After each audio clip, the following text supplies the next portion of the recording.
I would like to start this presentation with thanking the organizers to give me the opportunity to present here today a research which I have conducted on one of my main interests, namely public support for archaeology.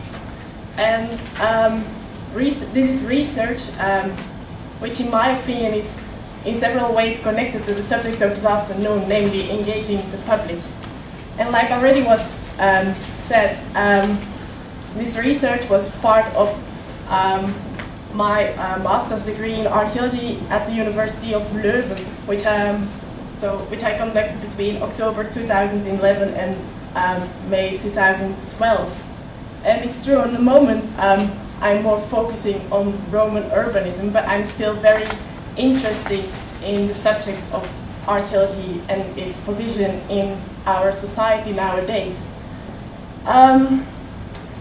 So the dissertation I made got the title Educational Initiatives for Compulsory Education in Flemish Museums with an Archaeological Collection.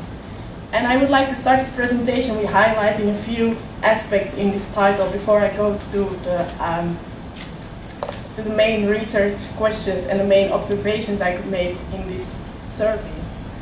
And the three aspects I would like to give some more attention are educational initiatives, compulsory education, and museums with an archaeological collection.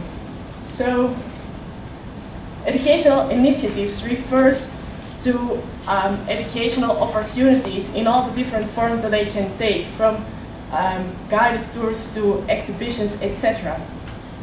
Because one of the tasks of archaeology, alongside excavation, research, cataloging, storage and management, is to provide access of the archaeological heritage and knowledge not only to other archaeologists, but I think also to other academics within related disciplines, and also to the general public. And this brings me to the second aspect I want to highlight, because in this survey, special attention was paid to a certain group within the general public, namely students in compulsory education, so students between the age range of 6 to 18 years old. And there are two key elements which characterize this group, I think. And the first one is that research on participation in culture has shown that children who come in contact with culture on a young age will be the most active participants in culture at their later adult life. And secondly, it are these young people who will be the heritage guardians of the future. And since most children fulfill their compulsory education at school, I think archaeology finds in the education system, and especially among teachers, important partners to create a base for a broader social understanding of the discipline in all its abilities, so both as heritage per se, but also as an academic discipline. And the last aspect in this title, which I would like to highlight, are the museums with an archaeological collection. Because museums are traditionally places to preserve, also to research archaeological collections, but for sure also to present archaeological collections. And are thus an important channel through which communication with the public can be achieved. In addition to that, in this study, archaeology was seen as an aspect of the broader concept of heritage. So that implies that not only museums with only archaeology in their collection were involved, but also with a broader collection like local history, etc. What I meant with Flemish museums, that's something I would like to come back on during the next slides. Because I think it is important to outline the social context in which the idea for this study arose. And this brings me to archaeology as a social player, to policy on archaeology, and the level of appreciation of the discipline in this case, the Flemish society. And I think I would like to start at the level of the policy on archaeology. And then I have to go to this map of Belgium, because under the federal state of Belgium, there are 3 communities and 3 regions active, and they do have all their own government and their own authorities. So, and since the constitutional reforms of 1988, heritage is no longer a federal matter. So It means it's a responsibility of the regions and the communities. In addition to this, there is an extra complexity because heritage is divided into immovable and movable heritage. And immovable heritage, or under archaeology, is a responsibility of the regions. But movable heritage and other aspects of culture are just like education, a concern of the communities. And this therefore ensures that heritage is split across different departments and that achieving any kind of uniform or coordinated policy has become quite difficult. But presentations before is showing that in the Netherlands it's also quite complex sometimes, I think. What I meant with Flemish museums, so in the thesis I only included the museums in the Flemish region, so it means Flanders without Brussels. There were two reasons for that.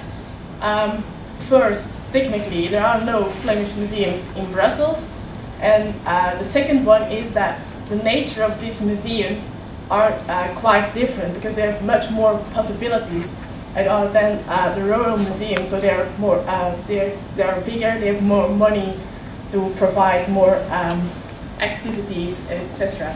So that's why I choose to focus only on the museums in the Flemish region.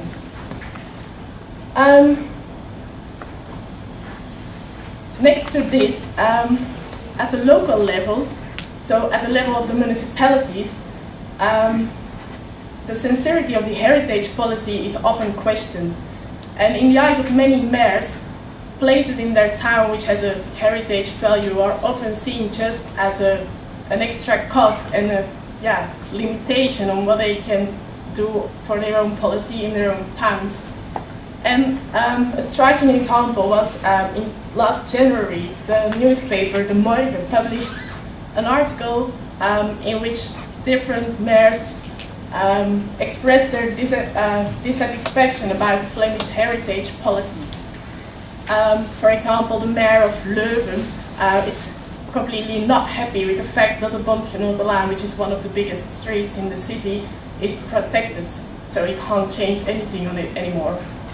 But I think the general administrator of the Agency of Immovable Heritage reacted in an open letter in a very nice and nuanced way, and I would like to paraphrase a few sentences of her reaction. And she said, "It takes time to learn to know the significance of heritage and to observe its hard return. But one should not forget how wide the return might be, from knowledge to income through heritage, tourism, and extra employment and jobs." But it are not only the mayors who do sometimes have a problem with the heritage policy. There are also, for example, private companies. And a few years ago, the signature of the mayor of Contig, it's a small village between Mechelen and Antwerp, was falsified just because in this way the company could escape from the archaeological research which had to be done before a certain part in the village could be developed and built up with new houses. And on top of these examples, there is in Flanders among the general public a great under-evaluation of the necessity and social relevance of archaeology as heritage, as research, and as an academic discipline. However, I also have to nuance this image because there are also plenty positive things going on at the moment. For example, there are initiatives for a new act on immovable heritage, although it has to be said that the guidelines on public relations are very few. Furthermore, there are many intermunicipal archaeological and heritage services which try to build up a better relationship with the broader public. And there are also private companies who organize monthly guided tours on their excavations they are doing, and they get a lot of interest for this as well. With this as background, I would like to introduce you to the main research questions which lead me through this research. And the basic first question was, what is the position of archaeology in society? And from this main question, I came to the outline of what my thesis became. And then the second important question was, how many and which museums do have archaeology in their collection, and do they organize educational activities? And if so, what is the content of these initiatives, and who is the audience or target group, and which teams are present? Who is involved in the work process, and which collaborations exist between different partners, and is there maybe a task for amateur archaeologists? Where does archaeology find entrance into the school curriculum? And what is the experience of students and teachers? There are too many questions to go into detail, all them separately today, but I would like to give you some main observations I could make. But before that, I think it's important to tell you how I got the information all together.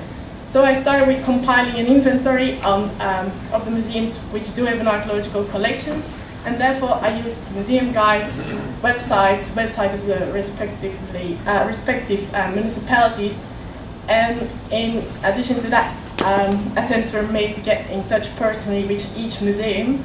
So I had a telephone conversation with the most qualified person in each museum on this subject.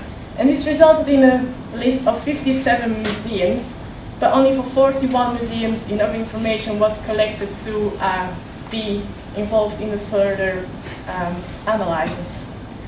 To get into more detail, 6 case studies were also selected. And in order to understand the functioning of the educational services better, I had at least one interview with one of the educational staff in these museums, and I also followed at least 2 class groups during a visit in the museum.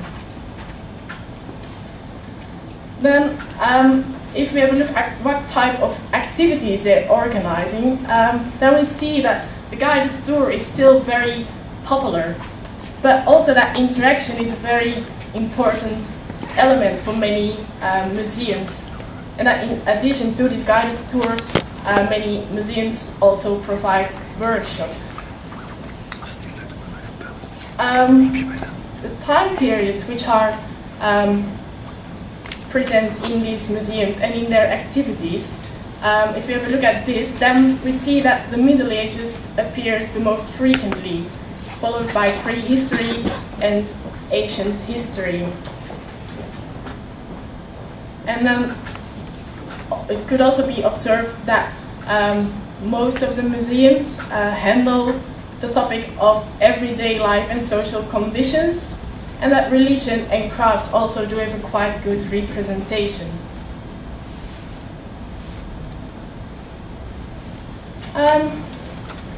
The target group for whom the offer is the most extensive are the pupils of primary school, aged between 9 and 12 years old, and that the initiatives for secondary school children is much less.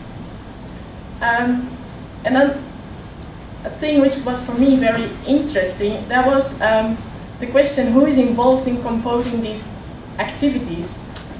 And then I got a very varied image out of this, because the background of the staff working at these museums, and especially involved in educational programs, is very diverse.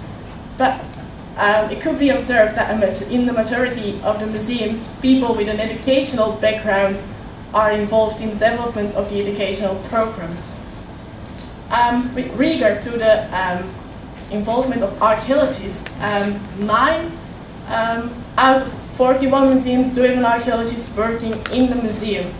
But depending on the museum, this person is in a greater or lesser degree involved in the compiling of the activities. And next to this, 5 other museums said that they contacted an archaeological service on the moment that they were drafting the educational program. So in total, this means that in 34% of the cases, an archaeologist was involved in the development of the activities and could also help to improve the archaeological content. And this brings me to the issue of ensuring the scientific quality and the accuracy of the story that is communicated. Because how to make the story manageable without oversimplifying and reducing it to be an Indiana Jones adventure or an afternoon spent playing in a sandpit. Because there are, for example, many museums that let children take an object out of the sandbox, but without any further nuance of how and why archaeologists excavate. It is a difficult balancing exercise, of course, to transfer archaeology in all its wealth and with the necessary nuances, at the same time take into account the social world of children and young people. And one has to try to keep their interest high, so also a good time management is important, and one may not kill the attractive and adventurous part of archaeology. But the question remains, is the archaeological community in charge to guard the story which is told? A final aspect that I covered in my research was the integration of archaeology into the school curriculum. And by examining the goals, neither archaeology nor heritage are explicitly mentioned. Both are not cited as a scope nor as a learning tool to accomplish different learning goals. However, by reading these terms, I think archaeology can be easily placed within various aspects of the curriculum and teaching aims. When I asked teachers where they could integrate archaeology into their lessons, the answer was most of the time limited to history or sometimes also to themes related to mankind in time. And that is of course a correct answer, but I think at the same time it illustrates the little use of the variety of possibilities archaeology offers to use in different topics. And then I'm thinking of language, mathematics, or artistic skills, etc. Also, the main reason to come with the class group to this museum with an archaeological collection was just to illustrate the history lesson, and the experience of the visit is rarely extrapolated to other activities back in the classroom. So, I hope I've shown you during this presentation that there exists a complex and at times confused relationship between the archaeological discipline and the wider society in Flanders. And I think if we want there to be more understanding, as well as a better integration of the capabilities of archaeology in various social areas and issues, a better relationship with the public has to be realized. And the public of the future is, according to my idea, the youth of today. I think the research I conducted shows that there is an interest from several partners in society, but that the collaboration between these different partners and archaeologists could be optimized. And then I kept a few questions on which I couldn't find an answer really. And one of them is, for example, is it the task of archaeologists to worry about the dissemination of archaeological knowledge and information? Secondly, are public relations an inherent aspect of archaeology? And if so, is there therefore perhaps a need for more attention to this part of archaeology in courses at university?